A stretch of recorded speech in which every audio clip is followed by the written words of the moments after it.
En esta oportunidad.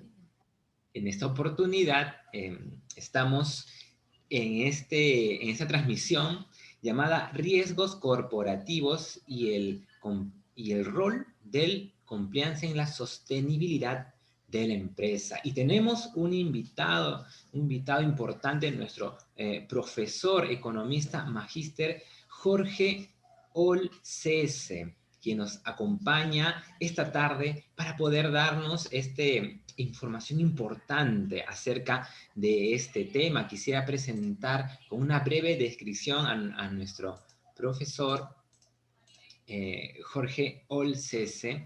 Él tiene un MBA en la Universidad ESAN del Perú, es economista por la Universidad de Lima y tiene una experiencia empresarial como intendente de riesgos de crédito de la SBS en el Perú, subgerentes de estudios económicos en el BCP, en el Banco de Crédito del Perú, asesor independiente en riesgos crediticio y metodologías de calificación de riesgo, y catedrático de posgrado en gestión del riesgo crediticio. Quisiera que le puedan dar la bienvenida a nuestro profesor economista Jorge Olcese, que ya está aquí para poder hacer su exposición. Adelante, adelante, docente.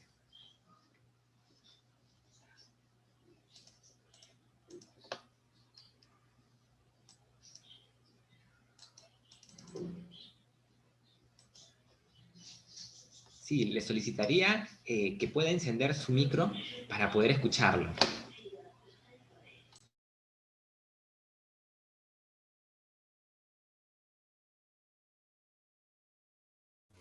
Ya, ahora sí. Muy bien, ahora sí lo escuchamos. Adelante. Perfecto. Docente. Entonces ya puedo poner a compartir mi pantalla, ¿no? Sí, adelante. Muy bien. ¿Se está visualizando completo? No, todavía no lo visualizamos.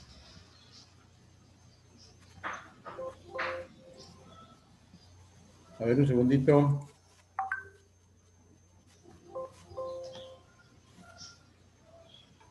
Un segundo, por favor.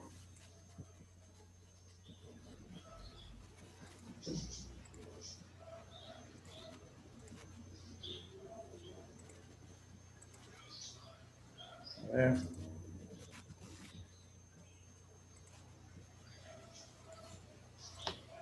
Acá estoy. Ahora sí.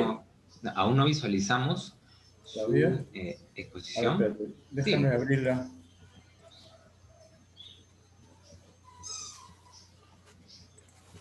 Un segundo.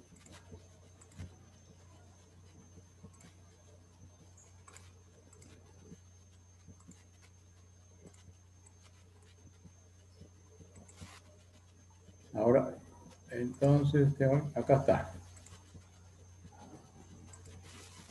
Ya, ahora sí.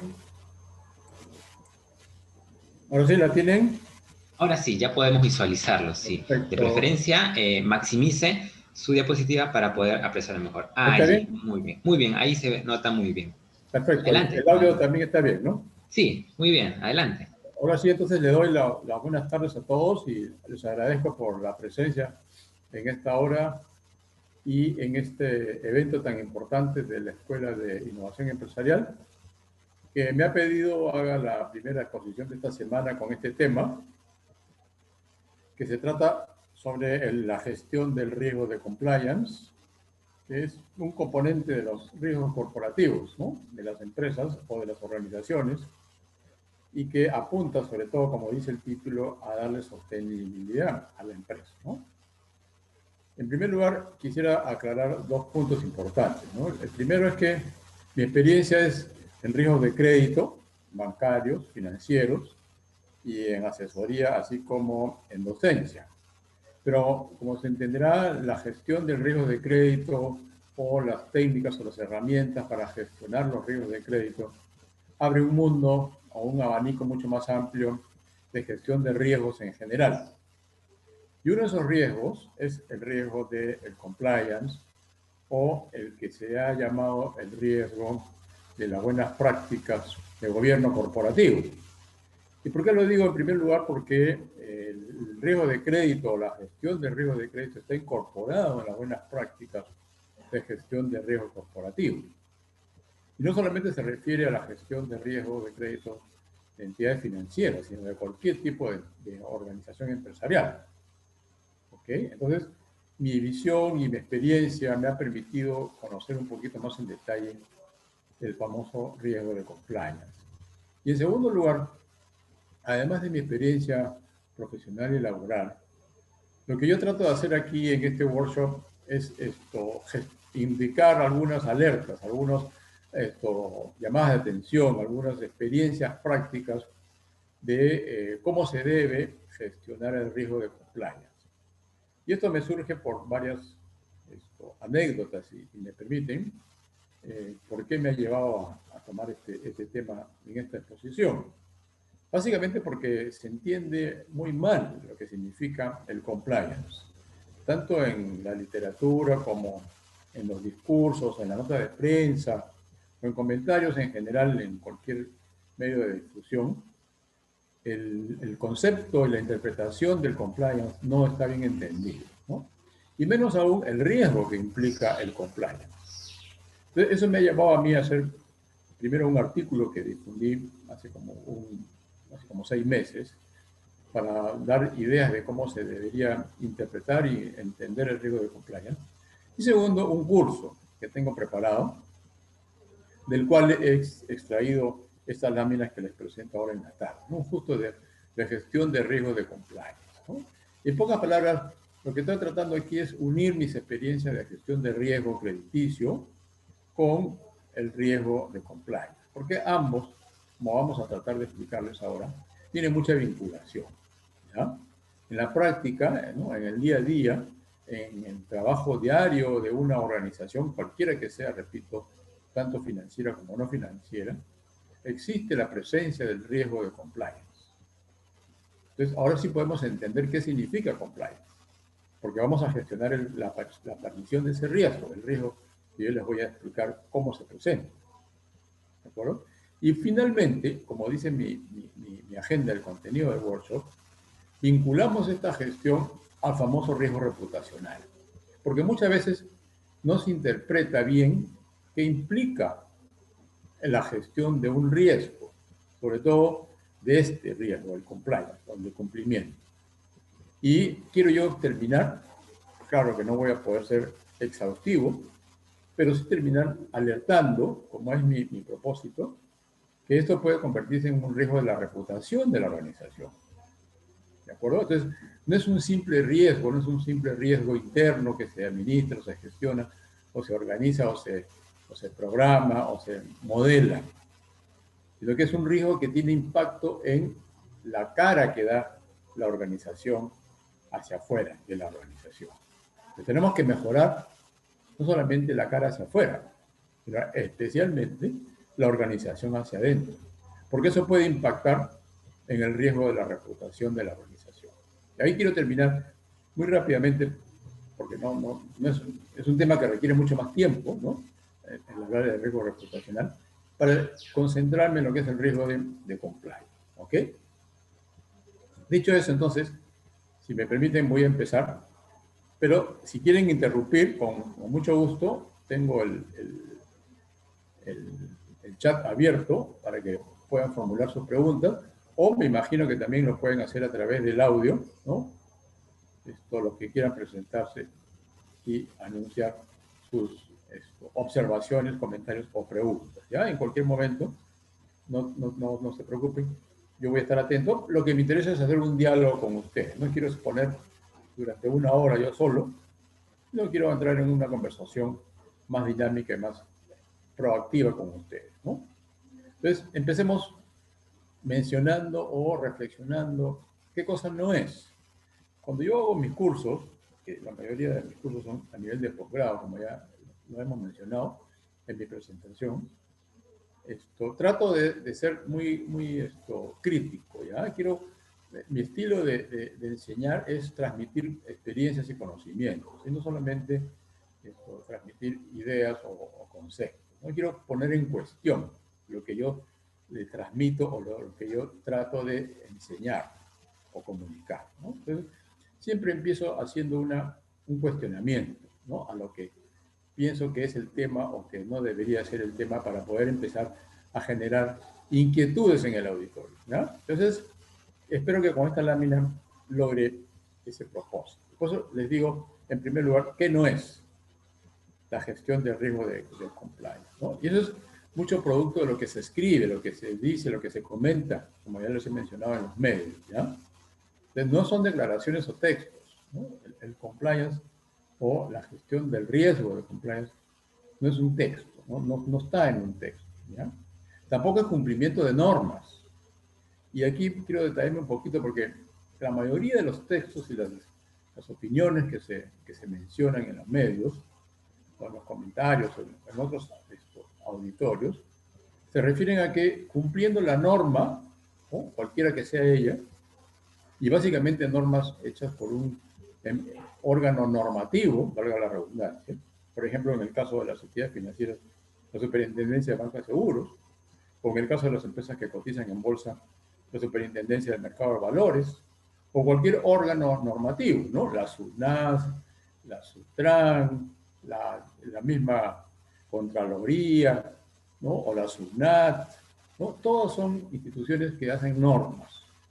Y muchas veces se interpreta o se malinterpreta en las organizaciones el hecho de que si se cumple la norma, se está cumpliendo con el compliance, se está dando una respuesta completa y satisfactoria a lo que es el compliance y sobre todo el riesgo de compliance, porque si usted cumple la norma, ya no está en riesgo, ¿de acuerdo? Se elimina el riesgo porque está cumpliendo la norma. Ahora, lo que no se sabe es que hacia adentro de la organización el riesgo subsiste, no solamente con cumplir lo que dice la norma, porque muchas veces esas normas o son muy complicadas de implementar, o no se interpretan bien, o se deja mucha libertad para la interpretación del funcionario supervisor o del funcionario que está siendo supervisado. Entonces siempre existe un riesgo, ¿me entienden? Entonces, tampoco entonces es en la gestión de riesgo de compliance, como yo les quiero tratar de alertar aquí, el cumplimiento de una norma, y menos aún una norma externa. O sea, cuando hablamos, y vamos a tratar de mostrarlo enseguida, del compliance propiamente dicho, se refiere al cumplimiento de normas internas propias de la organización. Normas que la organización, la empresa o la entidad financiera ha establecido a través de manuales, de reglamentos, de procedimientos, de estatutos, cualquiera que sean las normas que tenga una organización para gestionarse como tal, como organización.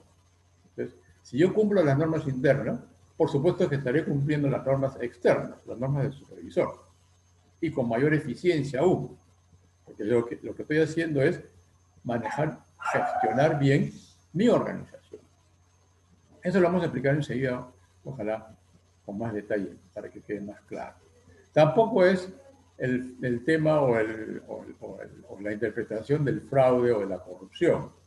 ¿Okay? El compliance no se dedica a buscar fraudes o a buscar corrupciones.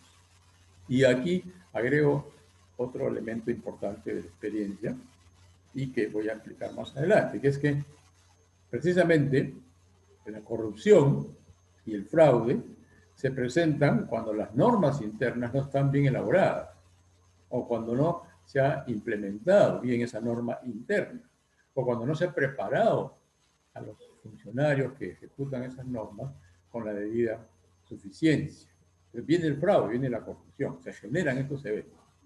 Pero eso no es compliance, no es gestión del riesgo de compliance, es una consecuencia ¿de acuerdo? Tampoco es una auditoría, o sea, el auditor tiene mucha importancia en todas las organizaciones, no le quito su lugar, es más, cuando yo he trabajado en asesorías o mi experiencia laboral personal, siempre mi socio estratégico es el auditor, o el área de auditoría, o los procedimientos de auditoría son los socios de las gestiones de riesgos, ¿de acuerdo? Pero eso tampoco es, en concreto, una gestión de compliance. Tampoco es un control posterior, es decir, no se trata aquí de hacer un checklist y al final del mes, o al final del semestre, o al final del año, o en función de un plan estratégico, ¿no? Revisar si se cumplió o no se cumplió el punto 1, el punto 4, el punto 25 de las normas internas. No es un control, ¿de acuerdo?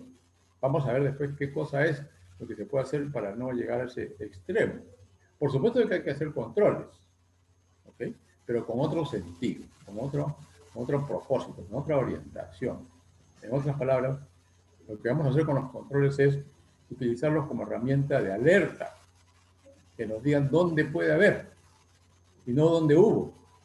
O sea, no es algo que ya sucedió. Yo tengo que anticiparme. Y aquí tenemos un elemento importantísimo de la implementación del compliance. Es una estrategia, es una metodología, es un sistema que se anticipa, que no puede ser posterior a nada. Tampoco es simple reporte estadístico, ¿no? O sea, por supuesto que tiene que haber reporte interno. Tenemos que tener metas cuantificadas para controlar si hemos cumplido con estadísticas de control. Pero eso no es compliance. O sea, si yo tengo eso, no debo quedarme satisfecho.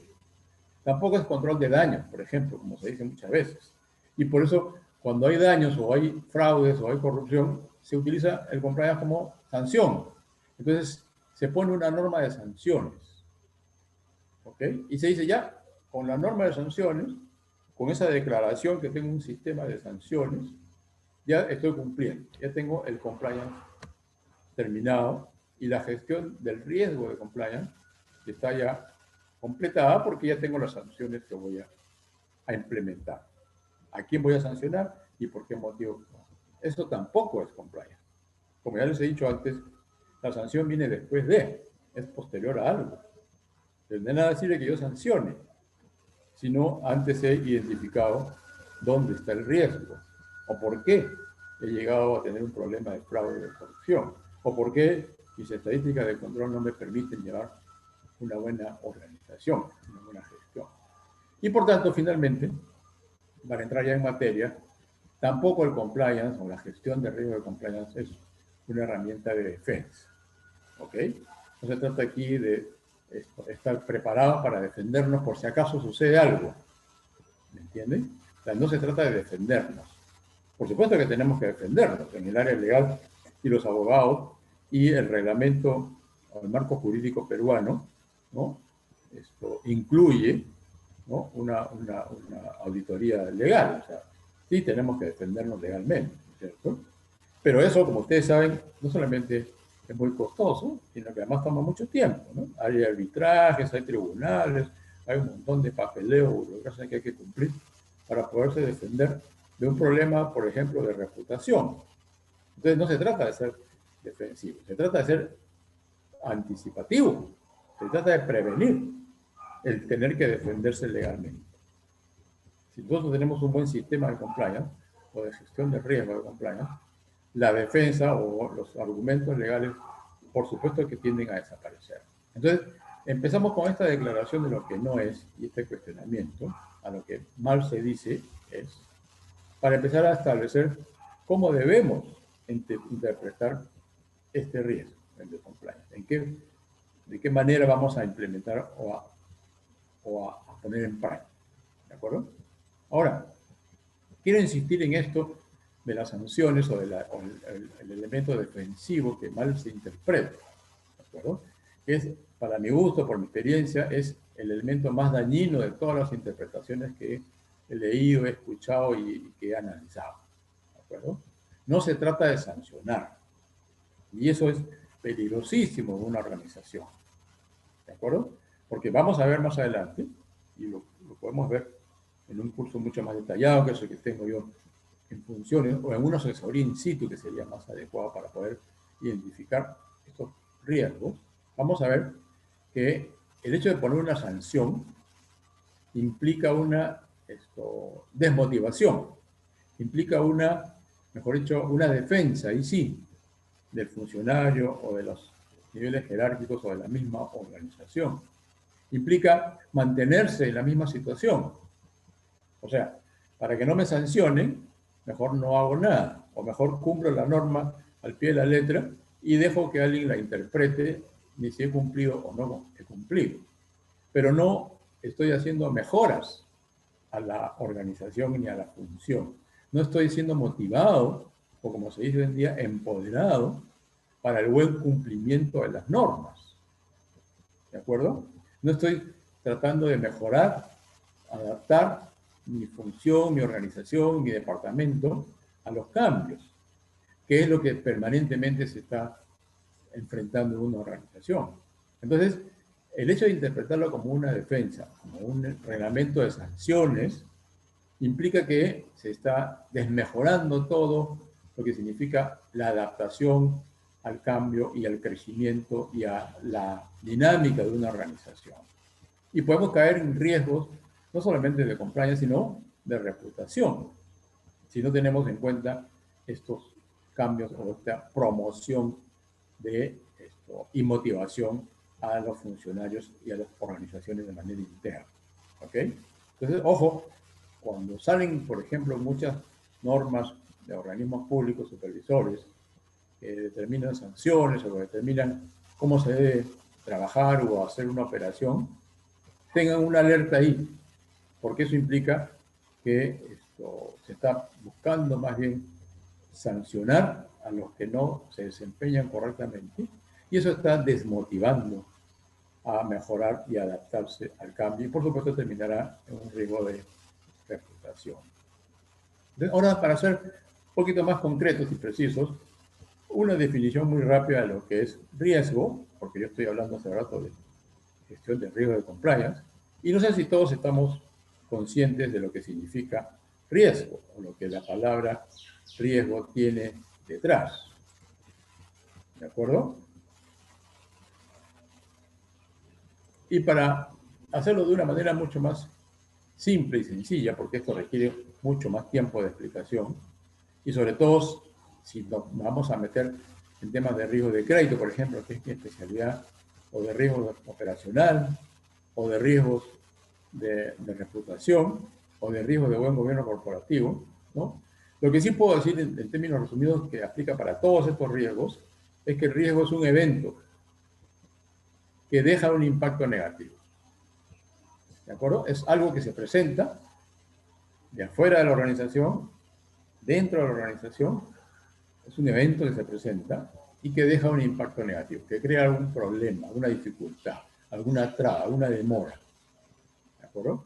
Pero para ser más exacto, ¿qué es el evento de impacto negativo?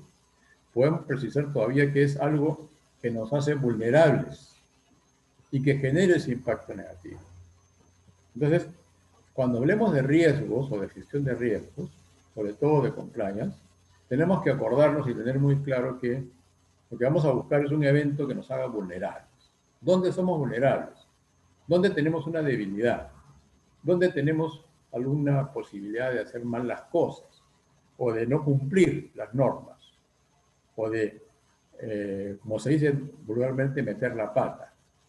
¿De acuerdo? Y eso no solamente es en la función diaria de un departamento, de una gerencia o de un funcionario, sino en la empresa como tal. O sea, la misma empresa, la misma organización, tiene que saber cuáles son sus puntos vulnerables, cuáles son los eventos que le van a generar un impacto negativo. Y por eso es que cuando hablamos de riesgo, ya podemos entrar en lo que se llama el gobierno corporativo, ¿de acuerdo? O sea, en la empresa, en la organización, ¿sí? Tenemos que tener en claro que estas vulnerabilidades o eventos que nos hacen vulnerables están incorporados en el gobierno de la corporación. ¿De acuerdo? Aquí tienen un resumen de lo que debería ser un buen sistema de gobierno corporativo. Y lo primero que tengo que decir, como menciona la lámina, es que se trata de un sistema de gestión. Normalmente se le llama principios de buen gobierno corporativo, y así está publicado, y esa es una norma externa que mucho se utiliza en nuestro medio. Pero en la práctica no es un documento, no es una lista de principios, sino tiene que ser identificado como un sistema de gestión. Entonces, si bien esos principios son los elementos que nos hacen más o menos vulnerables a los riesgos corporativos o de gestión, si no están incorporados en un sistema de gestión de la organización, de nada sirve esa declaración de principios. ¿De acuerdo? ¿Y por qué tenemos que mencionarlo así?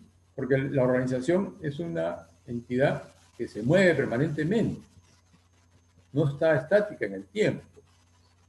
¿Okay? Todos estamos permanentemente en un proceso de actividad, de acción. Somos dinámicos, y más aún las organizaciones, ya sean financieros o no financieros. ¿De acuerdo? Y cambian sus procedimientos, y cambian sus resultados. Entonces, en función a esos cambios, ¿no?, la organización y los principios del buen gobierno corporativo tienen que estar incorporados en un sistema de gestión. Hay que gestionar esos principios por la dinámica que implica el mismo hecho de ser una organización. Y esto es importantísimo de entender y de hacerlo bien extensivo en la organización, en la institución, porque esto implica que el statu quo no es un sistema de gestión. Es decir, el no hacer nada o el cumplir al mínimo al pie de la letra, como se dice, la norma, es suficiente para evitar el riesgo de compliance, para tener un buen sistema de gestión o para cumplir los principios de buen gobierno corporativo. Es todo lo contrario. El statu quo no existe en una institución, en una organización.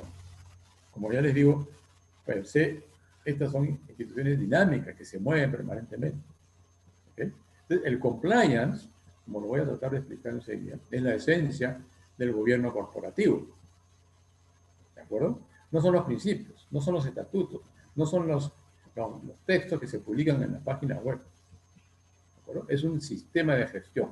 Ahora sí puedo hablar que el compliance, entonces, es un sistema de gestión de buen gobierno corporativo. ¿De acuerdo? Y se sustenta el compliance en la prevención de fallas o eventos de riesgo. ¿Se dan cuenta? Entonces, yo puedo saber si estoy cumpliendo o no cumpliendo, si tengo una buena gestión de cumplimiento, ¿no?, si tengo un sistema cuya gestión me permite identificar aquellos eventos que me hacen vulnerable a los riesgos, que me hacen vulnerable a los problemas internos o externos. Ese es mi sistema de gestión, ese es mi sistema de compliance. Identificar los eventos que me hacen más o menos vulnerable. ¿De acuerdo? Y eso, como les he mencionado, supone procedimientos y normas internas propias de la organización. No solamente las normas externas del organismo supervisor, sino esencialmente normas internas, porque entonces es un sistema de gestión de gobierno corporativo. Si yo tengo procedimientos y normas internas, ¿no es cierto?, bien elaborados, bien redactados, con mucho detalle, con mucha precisión, entonces ya poder tener un sistema de gestión de compliance. Y por supuesto, de anticiparme a los eventos de riesgo, porque ahí en esos documentos, en esas normas internas, he identificado las vulnerabilidades. Y no solamente queda en eso, el sistema o en la norma del procedimiento interno del compliance, sino que además implica o requiere medidas de cómo se detectan esas fallas o esos eventos que me hacen vulnerable. Porque con esa medida, con ese, digamos, ese procedimiento para detectar fallas, es que puedo yo lograr algún otro procedimiento para poder corregir esas fallas y evitar que se convierta en un verdadero riesgo de compliance o un riesgo de la reputación de la organización. Entonces, de esa manera me estoy preparando para evitar que las vulnerabilidades que existen, que van a existir porque nuestro sistema, nuestra organización es permanentemente dinámico, en esa dinámica se presentan muchos eventos internos o externos, me voy a estar preparando para hacer un seguimiento y poder corregir esas fallas internas. ¿De acuerdo? ¿Por dónde empieza entonces esta gestión del gobierno corporativo? Básicamente, tiene que empezar desde la cabeza. No solamente los directores, sino especialmente los socios o los accionistas. ¿De acuerdo? Porque los directores, mal que bien, son el órgano máximo de gobierno corporativo de una organización, cualquiera que sea, financiera o no financiera, pero por encima de los directores, por encima del directorio del consejo de administración, por ejemplo, en una cooperativa de ahorro y crédito, están los socios, los accionistas. Pero es importante que estos señores, los socios y los accionistas, tengan claro que ellos no son gobierno. ¿De acuerdo? Ellos no gestionan, ellos no son los que participan en la gestión. ¿Okay? Ellos delegan la gestión a una organización, organizan una organización, valga la redundancia. Ellos son los que participan como socios, pero no en las decisiones ejecutivas. Y en el caso de las cooperativas, por ejemplo, o de algunas organizaciones o empresas especiales, ¿no?, que se ha puesto en los estatutos, participan en las asambleas respecto de las políticas que la gestión o la dirección quiere implementar. ¿De acuerdo? Pero no en la decisión ejecutiva de las políticas, no en la implementación. ¿Ok? Eso tiene que estar muy claro, porque aquí empiezan los problemas. Esas son las primeras vulnerabilidades. Si ustedes se ponen a pensar en los casos que han sucedido en la economía peruana, que más adelante lo voy a mencionar, emblemáticos como él les llama, ¿no?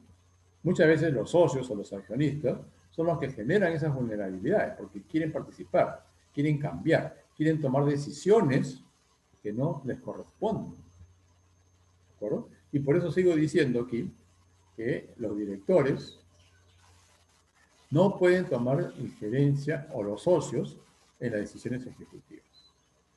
¿De acuerdo? El directorio, el gerente general y toda la plana ejecutiva son los principales decisores, son los que toman las decisiones ejecutivas, que ejecutan decisiones. Y por supuesto, son los responsables. Además de ser responsables, son los que van a tener, digamos así, la labor, ¿no?, de implementar. No solamente de poner en un texto, o un documento, un manual o un reglamento, sino de implementar lo que llamamos en general, en la jerga empresarial, las reglas de juego. ¿Ya? Entonces, esto tiene que quedar muy bien definido en estos niveles corporativos o de dirección, para todo tipo de organización, no solamente para las grandes, ojo, ¿eh?, para las medianas y las pequeñas igualmente. ¿De acuerdo? Esto es aplicable a cualquier tamaño de organización. Inclusive, si ustedes se ponen a pensar a nivel de familiar o personal, esto tiene que estar también en práctica. ¿Ya? Entonces, el gerente general viene a ser el encargado de poner en implementación la gestión del compliance, pero aquí hay una advertencia importantísima, ¿ya? Muchas veces el gerente general, como se dice, es el todopoderoso, es el hombre orquesta, ¿de acuerdo? Y eso tampoco es conveniente en buenas prácticas de gobierno corporativo. ¿Ok? Los gerentes generales tienen que tener sus normas bien claras y los sustentos de sus decisiones bien establecidos. ¿De acuerdo? No solamente deben ser gerentes, digamos así, empoderados, sino sobre todo deben ser gerentes que para tomar una decisión tienen que sustentarla, esa decisión. Tiene que haber un procedimiento, un proceso que sustente esa decisión. Y es así como se pueden entonces alertar o prevenir los problemas o las vulnerabilidades que generan los riesgos de compliance y los riesgos de reputación. ¿De acuerdo? ¿Qué se requiere entonces para implementar la gestión de gobierno corporativo? Como digo aquí, incorporar un sistema de gestión de cumplimiento. ¿Ya? Muchas veces se norma o se ponen documentos o ponen manuales o se ponen reglamentos o actas, ¿de acuerdo? Pero yo en la práctica he visto que esos documentos no sirven, no son, o mejor dicho, pueden servir en una medida limitada, pero no son suficientes. Lo más importante es saber que todos esos procedimientos o normas o reglamentos o manuales definen acciones, definen cómo se procede, cómo se procesa una decisión, ¿de acuerdo? Y muchas veces, para que sean normas eficientes, que prevengan el riesgo de compliance y finalmente el riesgo de la reputación de la organización, deben estar definidas los posibles impactos de esas acciones o decisiones. ¿De acuerdo? Entonces, las acciones deben tener ya por anticipado definido cuál va a ser el riesgo. Como dije al principio, cuál va a ser el evento que va a tener un impacto en la organización, en los resultados, en los procedimientos. Y si ese impacto va a ser más o menos negativo. Por ejemplo, en riesgo de crédito, en gestión de riesgo de crédito, nosotros acostumbramos a definir un manual que establece los sistemas de niveles de alerta o niveles de riesgo, o como llamamos el apetito de riesgo. ¿De acuerdo? Entonces, ese apetito, eso está establecido, eso está definido en un manual, porque sabemos cómo nos va a impactar y hasta qué nivel de riesgo vamos a poder aceptar que ese impacto nos dé, sabiendo que las consecuencias de ese nivel pueden ser buenas, pueden ser negativas, pueden ser malas, pueden ser más o menos malas. Pero además también tenemos, ¿no?, una acción o un procedimiento que nos permite corregir los impactos que se vayan a presentar demasiado negativos. Entonces, el sistema de gestión de riesgo de compliance es un tema o un asunto, como digo aquí, de acciones, ¿ya?, que tienen que estar muy bien puestas en la organización. Y para ponerlo en términos muy normales o muy actuales o muy coloquiales, como dice Felipe Ortiz de Ceballos, del dueño de Apoyo, en los términos actuales de la pandemia, estas normas, estos procesos, constituyen el sistema inmunológico, ¿ok? O sea, hace inmune a la institución.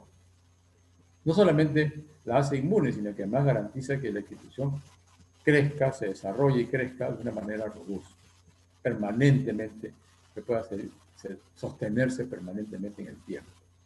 De ahí el título de nuestra presentación, el riesgo del gobierno corporativo de compliance me va a permitir que la institución sea sostenible en el tiempo.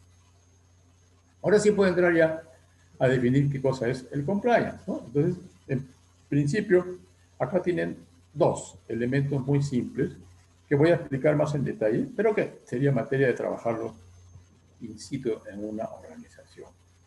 El objetivo del compliance es fomentar la cultura del riesgo y la conciencia de medidas para su prevención. Fíjense, estoy hablando de riesgo, estoy hablando de reconocer que se presentan riesgos internos o externos, eventos que nos hacen vulnerables, más o menos, desde afuera o desde adentro de la organización, pero a la vez el compliance o la gestión del riesgo de compliance nos lleva a definir cómo prevenir esos eventos de riesgo, para evitar que el impacto sea muy negativo. O, como les mencioné en el riesgo de crédito, para establecer un nivel de riesgo aceptable. Previo, con su mecanismo de corrección, luego podemos corregirlo y evitar que ese impacto se convierta en muy dañino. Porque los resultados son los que van a medir finalmente si estamos haciendo una buena gestión o no. Si nuestra gestión de compliance o del riesgo de compliance es eficiente o no es eficiente.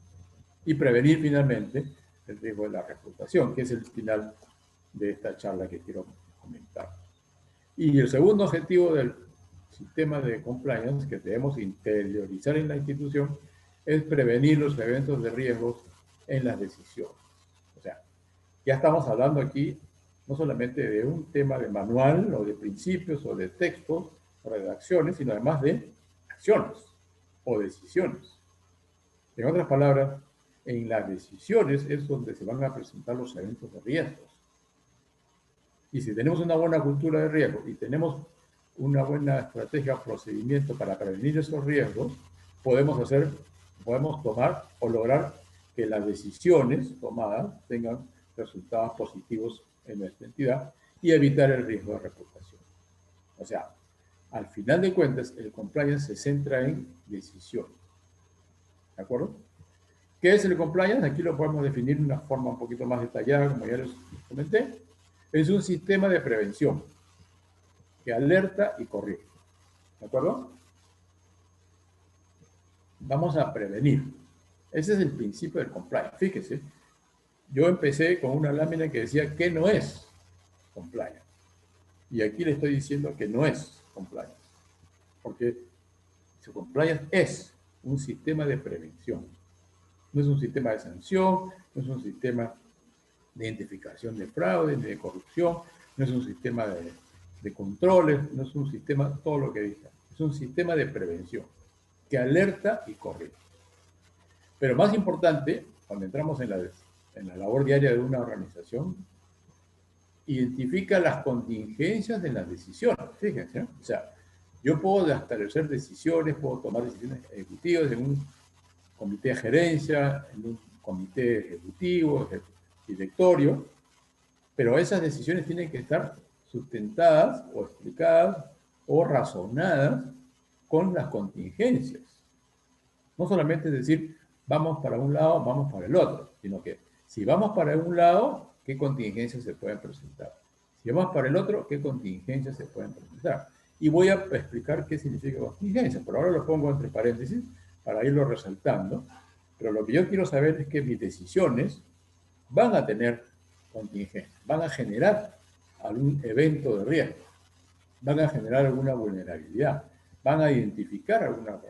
Y eso tenemos que corregirlo después con la gestión. Fíjese que ya no estoy hablando aquí de compliance como una especie de sistema de cumplimiento de normas. No, no es solamente eso. Entonces, el compliance en principio se enfoca no solo en hechos, sino en revisar las intenciones. O sea, en las prácticas. ¿Cómo se toman las decisiones? ¿Cuál ha sido la intención de la decisión? ¿Qué cosa está detrás? ¿Cuáles son las posibles contingencias o los riesgos de tomar esas decisiones? ¿De acuerdo? Con el fin de eliminar prácticas o procesos no deseados porque tienen un nivel de riesgo no aceptado. Entonces, estamos aquí siendo conscientes no solamente de que existen malas decisiones o que pueden existir, que no están sustentadas o que no han previsto sus contingencias, sino que además que puede existir decisiones que nos lleven a un nivel de riesgo. Y ese nivel de riesgo podemos darlo por aceptado, como sucede, les mencioné, en la gestión de riesgo de crédito. ¿De acuerdo? Pero lo más importante de ese nivel de riesgo, ese sistema de gestión de compliance, es que nos lleva a analizar las contingencias y a poderlos corregir. Nuestro propósito, como dije, es prevenir, anticipar. ¿De acuerdo? ¿Qué son contingencias? Normalmente esto se descubre cuando hacemos una auditoría, puede ser, o cuando hacemos un proceso llamado de la debida diligencia. ¿Ya? Eso no debe ser resultado de una debida diligencia, debe ser resultado de un sistema permanente, de una gestión permanente de la institución. Porque a veces la debida diligencia se toma al final de una vida útil o al final de la permanencia de la institución o de la empresa o de la organización, ¿no? Pero eso no debe ser al final, debe ser permanente, ¿ya? Y eso implica que nuestras decisiones, como ya les he mencionado, tengan siempre presente cuáles son las contingencias. Y aquí tienen algunos ejemplos de esas contingencias que nos da la experiencia, ¿ya? Y aquí podemos ya ir previniendo, por ejemplo, con el plan de inversiones, ¿de acuerdo? Muchas veces no se pone en los planes estratégicos o en los presupuestos los requerimientos de gastos para recuperar la capacidad operativa de las plantas, de los equipos, de las herramientas, ¿no? De las instalaciones. ¿De acuerdo? Entonces no se está tomando una decisión de inversión con un sustento de posibles contingencias. ¿De acuerdo? Y no son inversiones que van al gasto, son inversiones que mejoran la productividad, la capacidad operativa de los equipos y las plantas. Entonces, ahí tienen un modelo o un ejemplo de cómo debe ser un modelo de un plan de inversiones, por ejemplo. En segundo lugar, el nivel de endeudamiento. ¿Ya? No se refiere a cuánto, sino para qué. Muchas veces se dice, vamos a endeudarnos, ¿hasta dónde nos podemos endeudar? ¿Cuál es el nivel de riesgo si nos endeudamos? Y ese nivel de riesgo no se define por la cantidad, sino se define en para qué nos vamos a endeudar. ¿Cuál es el destino de esa deuda? Si nos va a permitir tomar buenas decisiones, si nos va a permitir evitar otros riesgos de otro tipo. Y más aún, si sabemos para qué nos vamos a endeudar, vamos a poder establecer cómo pagar ese endeudamiento, cómo cumplir con ese endeudamiento. Ese es el compliance, el cumplimiento, pero no de una norma, no de un manual, sino el cumplimiento en este caso de la deuda o el endeudamiento. Y tenemos que tener seguro que esa deuda tiene que ser cumplida, tiene que ser pagada, tiene que generar los fondos para poder hacer el reembolso directo de la deuda. Muchas veces eso no se pone, por ejemplo, en un flujo de caja. ¿Se dan cuenta? Y eso, cuando se hace la debida diligencia, al final de un periodo, un semestre o un plan estratégico, ya es muy tarde.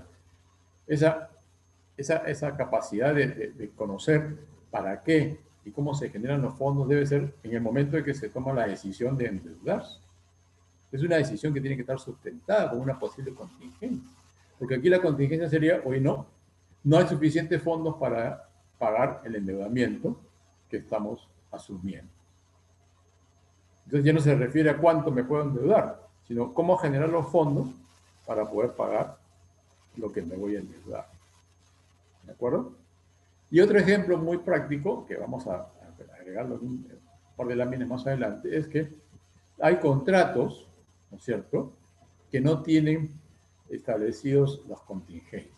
Y muchas veces se dice, no importa, hagamos el contrato, vamos a firmarlo de una vez, porque se va el tiempo, no podemos perder más tiempo, y lo corregimos con una adenda.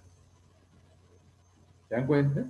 Y muchas veces nos hemos dado con la sorpresa en la práctica, y ejemplos hay, montones, que las adendas se prestan para los fraudes o para las corrupciones. ¿Se dan cuenta? Entonces aquí estamos identificando no solamente una decisión mal hecha o mal sustentada, sino una decisión que puede generar contingencias negativas. Y eso es lo que estábamos tratando de evitar. Eso es la gestión del compliance. Evitar que nuestras decisiones generen un evento negativo, que nos hagan vulnerables a tener un impacto negativo en los resultados. ¿Por qué? Porque en este tema de contratos y las adendas interminables o sucesivas, se presenta la posibilidad de corrupción. Sobre precios, sobre financiamiento, en fin.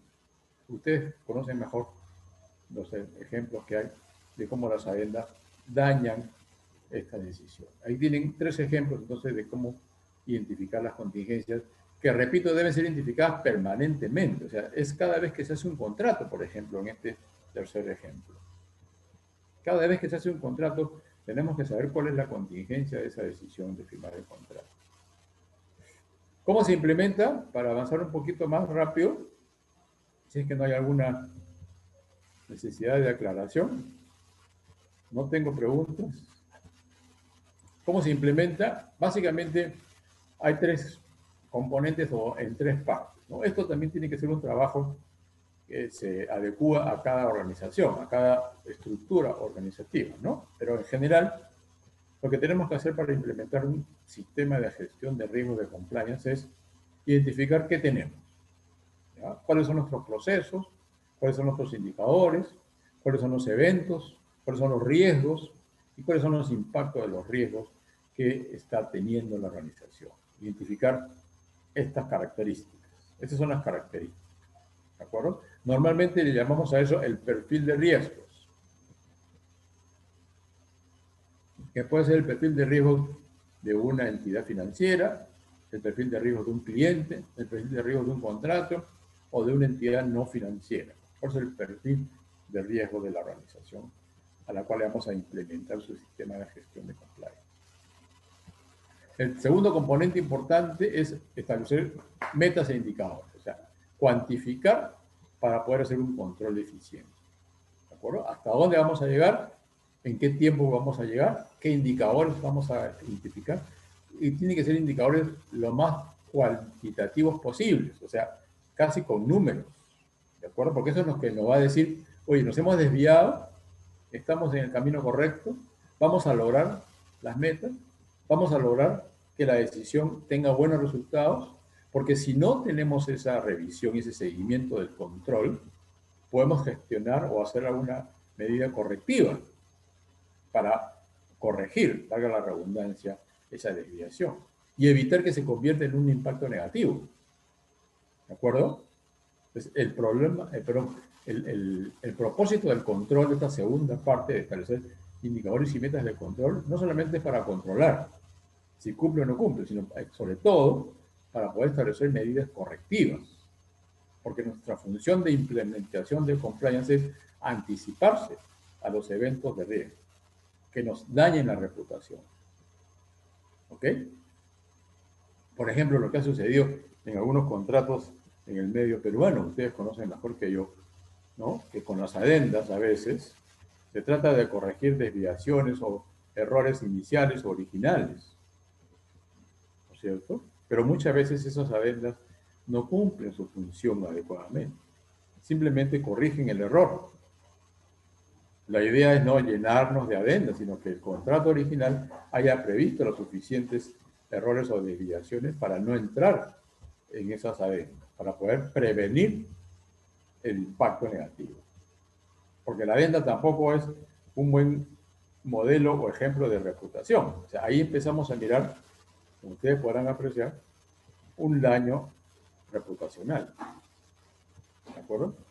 Y el tercer componente, la tercera parte es con qué recursos contamos para implementar nuestro sistema de gestión de compliance, ¿no? Aquí tenemos que hacer mucha incidencia en la preparación, ¿de acuerdo? Para poder responder a los riesgos de gestión de compliance. Sobre todo con recursos humanos. Para avanzar un poquito más entonces, en la implementación, esas tres partes que yo he detallado, deben estar estos contenidos. En pocas palabras, debe haber un programa, un plan, ¿cierto? Un documento, se llama programa o plan, que es lo que hacemos en la práctica, en el trabajo de asesoría, ¿no? Y en el curso que yo dicto sobre este tema, ¿no? Elaboramos un programa con contenidos, con requerimientos, con etapas más detalladas, ¿no? Algo que permite tener un documento bien preciso de cómo es el programa de compliance, ¿ya? Por supuesto, uno de los componentes de este programa de compliance es que los directores deben tener su reglamento. O sea, los directores no son libres de interpretación y de tomar decisiones. Tienen que tener un reglamento.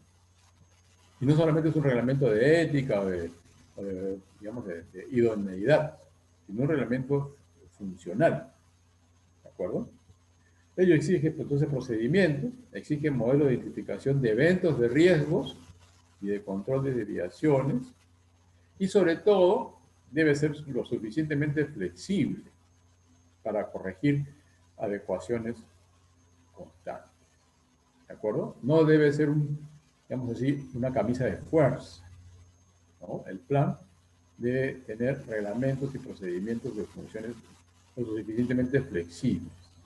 Porque si son camisas de fuerza, se lleva a una interpretación errada o malintencionada, o que requiere a alguien que lo interprete, y ahí empiezan los problemas de corrupción. ¿De acuerdo? O sea, el reglamento, el plan debe tener, a través de controles, a través de identificación o mapas de riesgos, ¿no? Identificación de variables o de eventos que hacen vulnerable, ¿no? Lo suficientemente flexibles para que el funcionario que implementa o que ejecute el plan de compliance pueda hacerlo de una manera sobrada, con sustento, ¿no? Que no exista el miedo a la sanción, por ejemplo.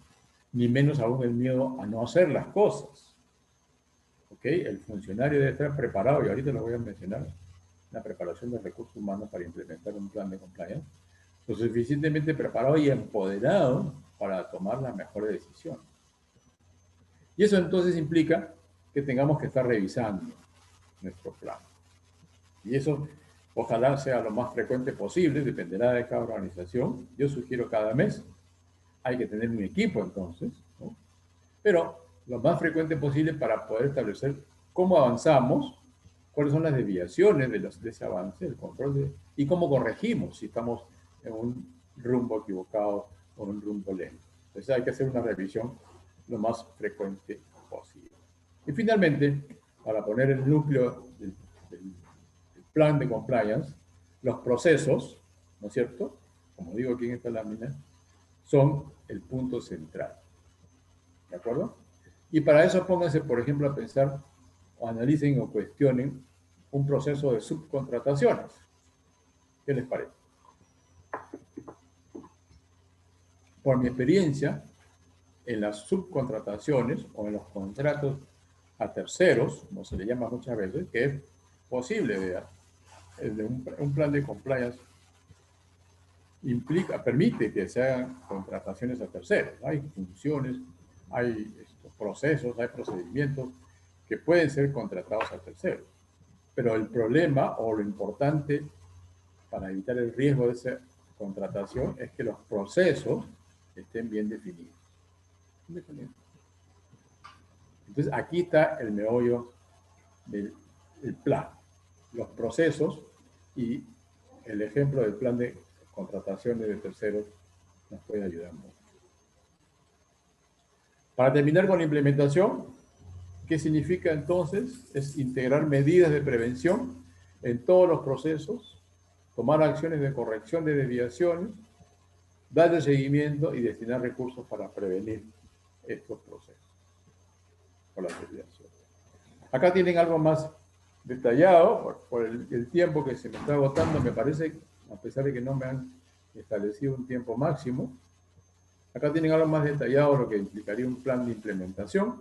Pero lo que quiero aquí resaltar es que estar preparados significa dar respuesta.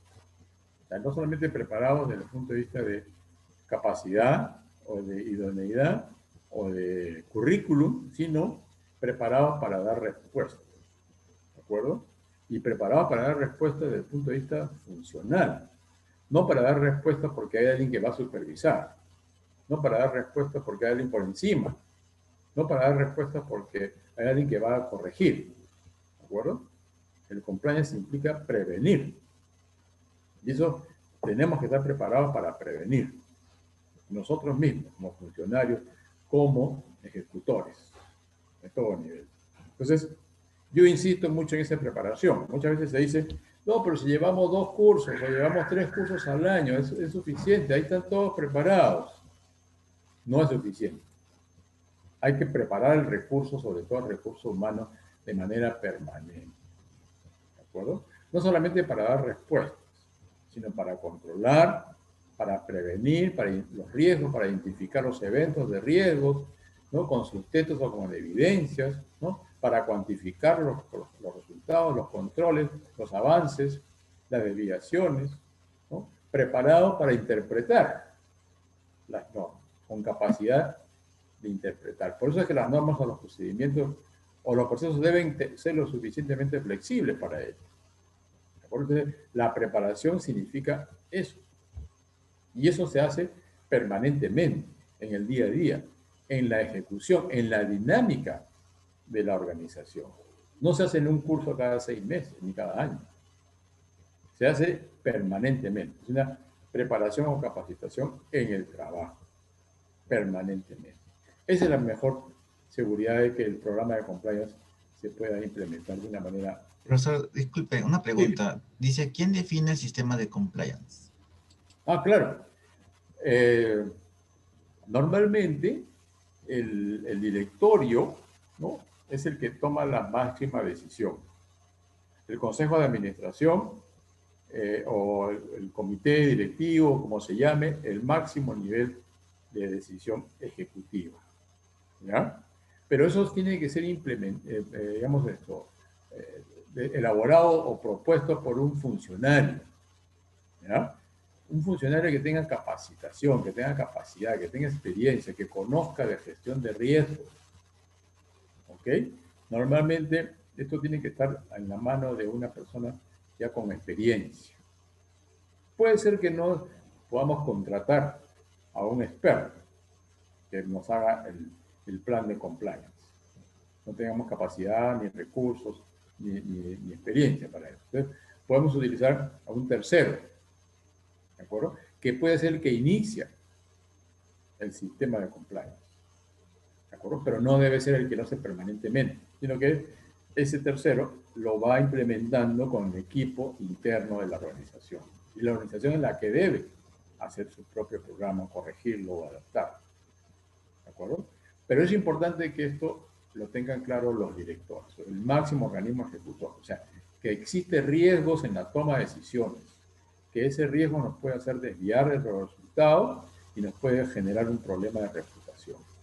Básicamente, esa es la importancia de que lo haga, digamos así, el comité ejecutivo, el directorio o el consejo de administración. ¿De acuerdo? Entonces, ¿preparado? Aquí Gracias. tienen algunos... ¿Perdón? Muchas gracias, profesor. Están encima. No, de acuerdo, sin problema. ¿Los procesos de auditoría de las organizaciones deben estar alineados a este sistema? Por supuesto que sí. Tienen que estar alineados los procesos de auditoría. Sí, señor. El auditor es un socio estratégico, no solamente del registro, del buen registro contable, financiero. No es un socio estratégico de los riesgos de una institución, de una organización, de una empresa. No solamente una empresa financiera, sino cualquier tipo de empresa. Y el auditor interno, digo yo. ¿Okay? Son dos personas que deben permanentemente estar en una dinámica de gestión de riesgo, como le llamamos en la terminología de nuestra experiencia. ¿De acuerdo? Y acá tiene, por ejemplo, cómo esa gestión o esa auditoría o ese sistema de gestión se puede implementar. No es complicado, es simplemente tener identificados los eventos de riesgo, lo que nos hacen vulnerables. ¿De acuerdo? Los eventos que tienen una causa y un efecto, por ejemplo. O sea, cada vez que tomamos alguna decisión, ¿no? Esa decisión tiene una causa. ¿Para qué? ¿Por qué? Y esa decisión, esa causa, tiene que tener un efecto, ¿no? ¿Qué se espera? ¿A dónde vamos a ir? ¿Cuál es la contingencia si no lo logramos o si nos desviamos un poquito más o un poquito menos? De un nivel o de otro nivel. O de una meta pequeña a una meta elevada. ¿De acuerdo? Y, por ejemplo, en lo que ha sucedido con la estadística que se usó en la primera gestión de la pandemia del COVID, no sé si ustedes recuerdan que había estadísticos que elaboraban un montón de información y que se trató buena parte de esa información de los autorizar o no autorizar los viajes interprovinciales. Y se trató de comparar si se autorizaba o no en función de el destino, digamos, el lugar de destino de los viajes contra o versus un comparativo del efecto en el contagio. ¿Okay? Aquí tienen un análisis de causa-efecto. Entonces, sabiendo eso, conociendo cómo se comportan estas dos variables, estos dos eventos, estas dos vulnerabilidades, ¿no es cierto?, se puede focalizar la decisión y prevenirlo con una mejor eficiencia. Por supuesto que va a haber desviaciones, va a haber otros riesgos, va a suceder algo más, ¿de acuerdo? Pero en general, lo que queremos es aquí tener herramientas o estadísticas o reportes, por ejemplo, que nos permitan tomar la mejor decisión. ¿De acuerdo? El marco jurídico peruano es, digamos así, exhaustivo en lo que yo les he mencionado, con la única, el único elemento que tengo que agregar, que yo no lo he comentado aquí, pero en un plan, cuando elaboramos un plan in situ, sí lo tenemos en cuenta, es el sistema de denuncias. ¿De acuerdo? O sea, el marco jurídico peruano exige que exista un sistema de denuncias. ¿Ya? Un sistema de investigación de denuncias, además. O sea, la denuncia tiene que tener un sustento, no puede ser una denuncia hecha al aire. Y la denuncia tiene que tener una respuesta. O sea, un sistema de respuesta a las denuncias. ¿Por qué? Porque esto puede ser un elemento de alerta, ¿de acuerdo? Tanto de funcionarios ejecutivos internos a una organización como de gente externa a la organización. Nos pueden señalar qué está pasando, o qué puede pasar, o qué podría pasar si es que seguimos en una determinada dirección.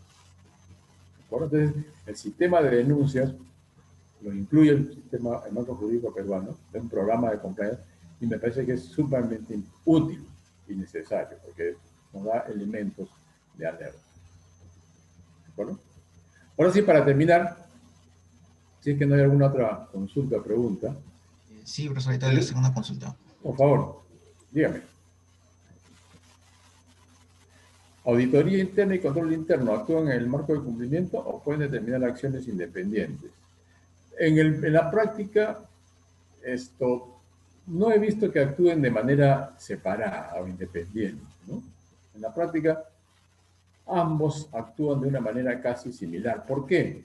Porque siendo funciones o departamentos o gerencias de una misma organización, deben tener el mismo procedimiento o deben conocer los procedimientos de compliance. ¿De acuerdo? O sea, no es posible que exista un sistema o una unidad o que el directorio estableció un sistema de compliance sin que control interno, el departamento de control o la auditoría interna tengan conocimiento y estén de acuerdo en ese sistema, en ese documento de gestión de compliance. ¿De acuerdo? Entonces, si todos están enterados y lo han aprobado, lo han aceptado para que sea una herramienta interna a la organización, van a tomar acciones muy similares o van a tomar acciones complementarias, que sería lo más adecuado, ¿de acuerdo? Si es que hay una organización o un departamento de control interno, que muchas veces puede ser oneroso en la estructura organizativa, ¿no? Y que por eso se encarga la auditoría o otro departamento, ¿no? Ambos departamentos, si existieran, tienen que tener la misma base, digamos, el mismo documento que les permite tomar acciones para corregir o para evitar los riesgos de reputación. ¿De acuerdo? Entonces, ahora sí, como les dije, el impacto final que yo quiero transmitir con esta charla, muy rápidamente, es en la reputación. O sea, esa decisión o ese impacto, mejor dicho, tiene que estar sustentado con el análisis de contingencia. O sea, todas las decisiones tienen que estar sustentadas por análisis de contingencia. No pueden haber decisiones en ningún tipo de organización que no tenga ese tipo de análisis. ¿Y qué cosa es el impacto o el riesgo reputacional? Es toda acción o evento que podría impactar negativamente en la confianza en la organización. Fíjense, aquí está el punto central. En la opinión pública, en los servicios que presta la organización y en la confianza en la organización. Ese es el riesgo reputacional. O sea, no solamente es el riesgo de pérdida de dinero, o de pérdida de patrimonio, o pérdida de capital, sino pérdida en la imagen, pérdida en la confianza, pérdida en que los servicios que presta una determinada organización son buenos, son malos, son mediocres o son deficientes, sirven o no sirven, son útiles o no son útiles. Por eso es que ustedes ven denuncias permanentemente, tanto de afuera como de adentro, porque los servicios no se llegan a ofrecer o a implementar, o porque son defectuosos, o porque fallan en una hora determinada, o porque fallan en un día determinado, en un momento determinado. ¿De acuerdo? Entonces, todo eso impacta en la organización o en la confianza que tiene la sociedad sobre la organización. Y si se imaginan, todos esos impactos, ¿no? Son producto, son causa, ¿no?, de una mala decisión. Una decisión que no ha sido tomada con un sustento, con un análisis de la que podría suceder, de la contingencia que se podría generar con esa decisión. ¿De acuerdo? Entonces, aquí estamos hablando de cómo las decisiones de cualquier nivel ponen en riesgo Ahora ya no estamos hablando del impacto negativo o la pérdida de dinero o la pérdida de economía, sino ponen en riesgo a la imagen de la organización. Y por eso es que nosotros trabajamos con eventos de riesgo. Eso es lo que nos permite trabajar de forma práctica, no en un documento, no en una declaración de principios de buen gobierno corporativo, sino un plan de trabajo con metas, con indicadores, con controles, con seguimiento, con medidas correctivas. ¿De acuerdo? Eventos de riesgo son los que nos llevan a tomar las mejores decisiones. De que tienen varios ejemplos o varios casos emblemáticos, como yo les llamo, que ustedes pueden discutir, si les parece, podemos discutir algunos, pero que deben ser conocidos muchas veces, ¿no? Los casos que ya han sucedido en nuestra economía. En general, eso es lo que yo quería presentarles para no extenderme más en el tiempo, que me han permitido los organizadores y ustedes con su paciencia, y quedo entonces disponible para preguntas o comentarios adicionales. Muchas gracias por su atención.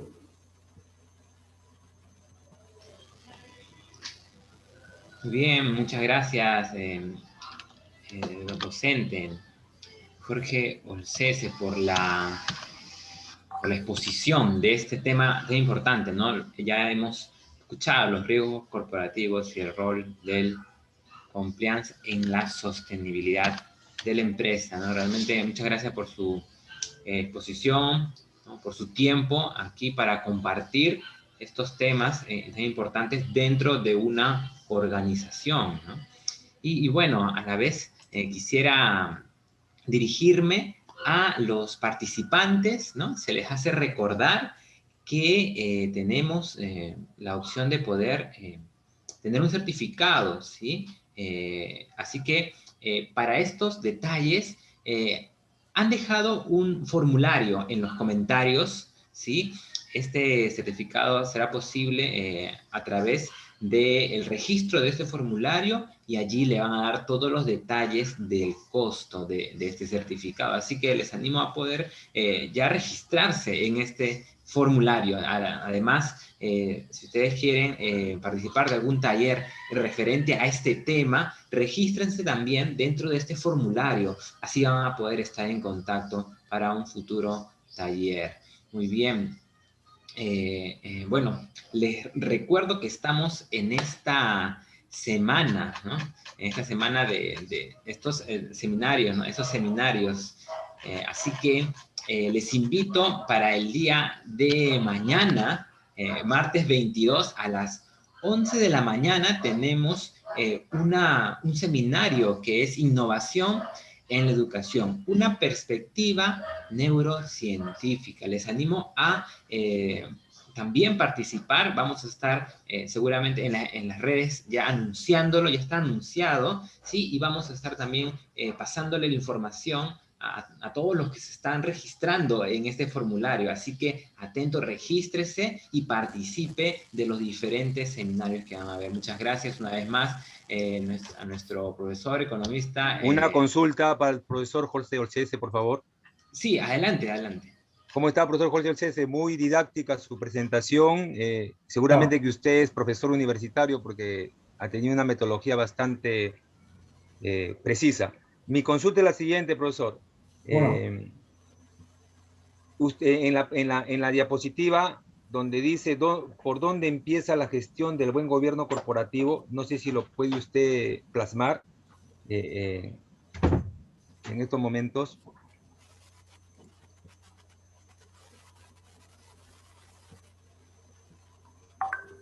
Ahí está, ahí está. Ahí, para esa lámina va mi pregunta la siguiente. Usted dijo que los accionistas no participan en las decisiones ejecutivas. Cuando hablamos de accionistas, nos estamos refiriendo también a los asociados de una cooperativa, ya sea de ahorro de crédito o cualquier otra cooperativa.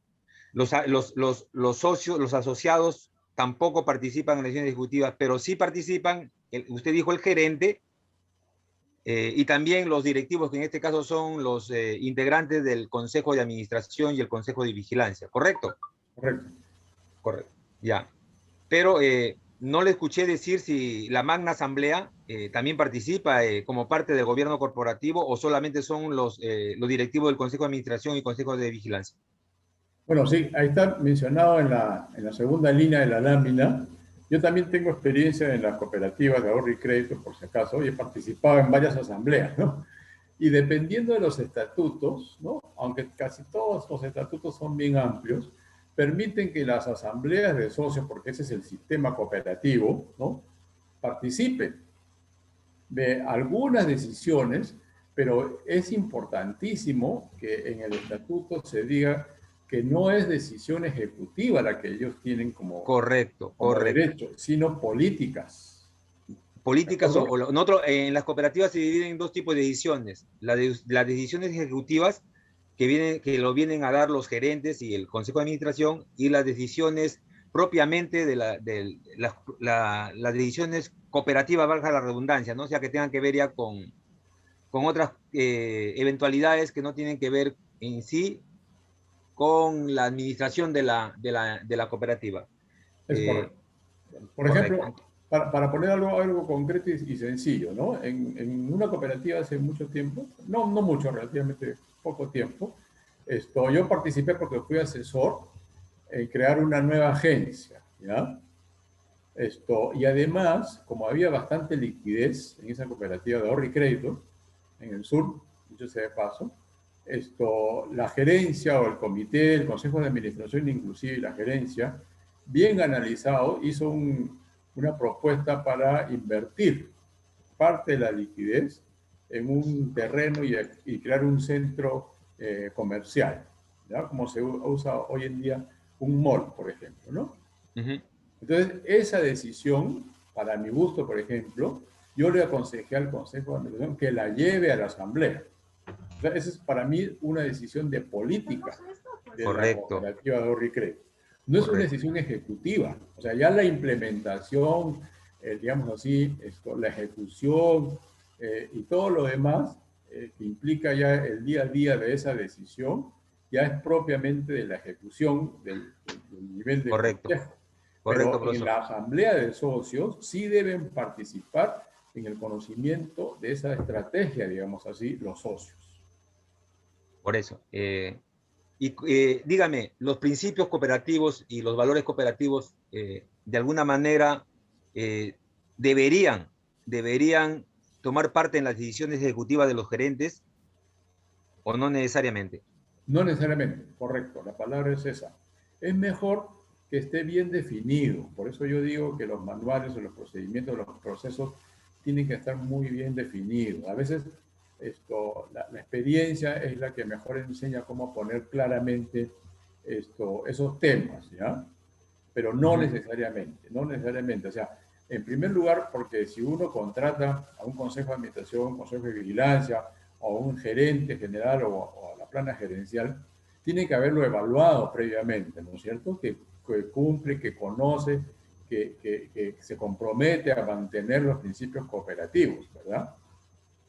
Entonces, si eso está bien evaluado, ya no hay el peligro de que se desvíe, ¿entiende? Y eso tiene que estar bien definido, repito, en las funciones que se le encargue a cada consejo, a cada gerente o a los comités ejecutivos, ¿ya? O sea, si eso está bien definido, no hay ningún desvío, un riesgo de desvío de los principios cooperativos, ¿ya? Correcto. Y para terminar mi última pregunta, también usted se refirió a los contratos y a las adendas. Sí. Dígame, esta pregunta va porque mucho se hace hincapié, muchos énfasis en lo que son las adendas. Muchos incorporan adendas a los contratos. Para evitar tantas adendas, ¿usted cree que el buen diseño, la implementación que se haga de un contrato dado, se requiere siempre el asesoramiento de consultores externos o cuál sería la única manera de evitar este tipo de contingencias que a la larga pueden generar un riesgo, ¿no?, para la institución? Sí, correcto. Bueno, digamos así que es mejor, dependiendo del tamaño de la organización, ¿no? Dependiendo del tipo de contrato inclusive, ¿no? Normalmente hay adendas en contratos de un nivel de inversión o de tamaño de organización bastante elevado, que tiene que ver con el Estado, con los ministerios, dicho sea, en concreto, ¿no? Entonces, ahí hay equipos que ya conocen, o mejor dicho, que deberían estar bien preparados para elaborar estos contratos de una manera exhaustiva, que no permitan la incorporación de adendas, ¿no es cierto? Ahora, ojo que muchas veces las adendas son necesarias, no estoy descartando, ¿no? La posibilidad de incorporarlas, son necesarias porque a veces los contratos iniciales o los contratos para iniciar un tamaño de inversión como el que estamos hablando, toma mucho tiempo y se quiere acortar el tiempo, se quiere iniciar la obra o el movimiento de tierras, como ha pasado con Chinchero, por ejemplo, con otros proyectos grandes que se han hecho a través de asociaciones públicos-privadas, ¿no? Entonces, para esos eventos, que pueden ser de riesgo de tiempo, de demora, ¿no es cierto?, se establecen pasos, ¿de acuerdo? Entonces, se permite que se cumplan los 3 primeros pasos, digamos así, normalmente de un proceso de contrato, ¿no? Y los otros siguientes pasos se permite que se hagan después de, sin necesidad de hacer adendas, ¿me explico? Sino cumpliendo pasos de una manera secuencial y permitiendo los pasos más importantes que se cumplan primero para empezar el proyecto, la obra, ¿no? O sea, por ejemplo, el movimiento de tierras como se hizo con Chinchero, ¿no? O sea, y eso, ahí se evitan las adendas. O sea, lo que está haciendo es acelerar con una seguridad de los funcionarios que han elaborado el contrato de esos 3 primeros pasos, digamos, ¿no? Asegurar que se inicie la obra, no demorar más el inicio, porque puede tener riesgo de conflictos de intereses, conflictos sociales, conflictos de otro tipo, ¿me explico? O sea, si somos conscientes de que se van a presentar contingencias, evitémoslas. A eso me refiero con el compliance. El compliance es eso. El compliance lo que hace es gestionar de manera anticipada, preventiva, contingencias que sean negativas para el resultado. Entonces, si hay una contingencia social o de demora o de cualquier otra que se pueda, digamos, conceptualizar o definir, evitémosla y hagamos algo más ejecutivo, ¿no? Entonces, tomemos decisiones sobre pasos concretos y los otros pasos los vamos tomando progresivamente, de una manera secuencial. Entonces, evitamos la demora, evitamos el riesgo social, por ejemplo, ¿no? O el riesgo político, por ejemplo, y evitamos las adendas también, sin necesidad de eliminar las adendas de plano. ¿Me explico? O sea, esto es cuestión de gestión. Correcto. No es cuestión de que esté en un manual o en un documento escrito. Esta es gestión permanente, día a día. Entonces, tenemos que adaptarnos permanentemente a los eventos que nos hacen vulnerables y evitar la vulnerabilidad, ¿no? Correcto. Muchas gracias, profesor José. No, qué ocurrencia. Gracias a usted por las preguntas. Muy bien. ¿Alguna pregunta adicional? Sí, buenas tardes. Yo tengo una consulta. ¿Cómo no? Sí, gracias por la explicación tan clara, profesor. En el caso de las empresas que tienen que tener certificación Sarbanes-Oxley, cotizan en Bolsa de Lima o de Nueva York, ¿cómo son estos modelos? ¿Ese modelo de certificación debe estar incluido en estos modelos de compliance o deben mantenerse en paralelo? Yo prefiero que no estén incluidos, ¿eh? Francamente, porque es otro estándar de, digamos, de riesgo de cumplimiento, ¿no? Como yo le he mencionado, si me permite esto, yo prefiero que se mantengan en paralelo porque son muy diferentes, ¿no? Todo lo que son ISOs o esos certificados internacionales, ¿no? Son estándares internacionales, así se les llama, ¿no? Yo he tenido no muy buenas experiencias con esos estándares porque a veces no se adaptan fácilmente o inclusive cuando se quieren adaptar a una realidad local de una organización, por ejemplo, de una empresa o una entidad mediana, pequeña, ¿no? La adaptación rompe todos los esquemas y se complica la gestión, ¿no? Yo prefiero que sean paralelos, porque para mí el compliance es una norma interna, propia, que se hace en función de la propia organización, de la estructura, de cuál es el tipo de negocio, de cuáles son los niveles jerárquicos, ¿no? Organizativos, el objetivo, la dirección del negocio, los resultados esperados, ¿no? Eso es muy propio, eso es muy natural. Es como si a mí me quisieran poner como se dice, ¿no? Un corsé, ¿no? oye, tienes que moverte así y así, porque si no se rompe, eso no va con una organización, ¿no? La organización tiene que hacer ellos mismas su propio sistema de cumplimiento, de normas, ¿ya? Puede ser que se cumplan las normas estándares internacionales, por supuesto, porque así además se certifican y se califican, ¿no? Pero yo prefiero tener mi norma y mi sistema de normas internas propias. Si yo las cumplo con las mías, voy a cumplir con la de todo el mundo. No va a haber ninguna duda. ¿Me explico?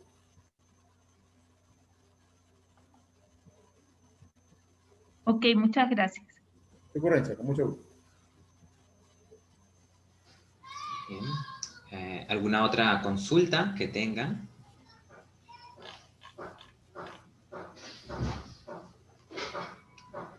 Bien, entonces ya estando todas las consultas resueltas, una vez más le agradecemos, profesor, ¿no?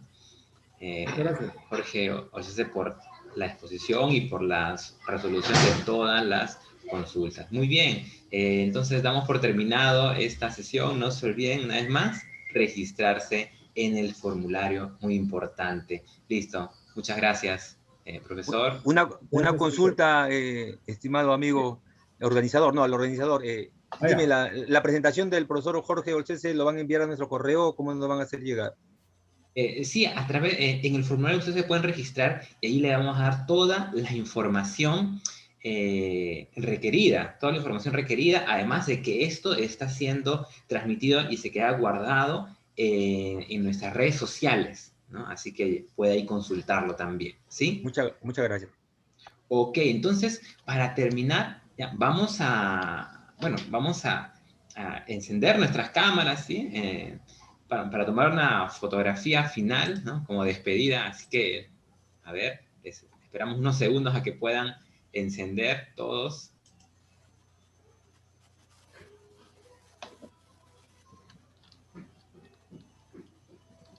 A ver, muy bien.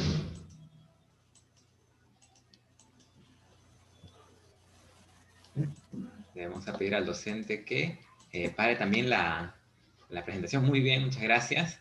Y vamos a proceder con las fotos respectivas. Muy bien. Ahí está.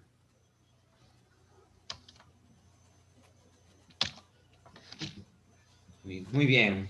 Muchas gracias por su participación y nos estamos viendo en las siguientes exposiciones. Muy bien. Muchas gracias a usted. Buenas tardes. Mucho gusto. Buenas tardes.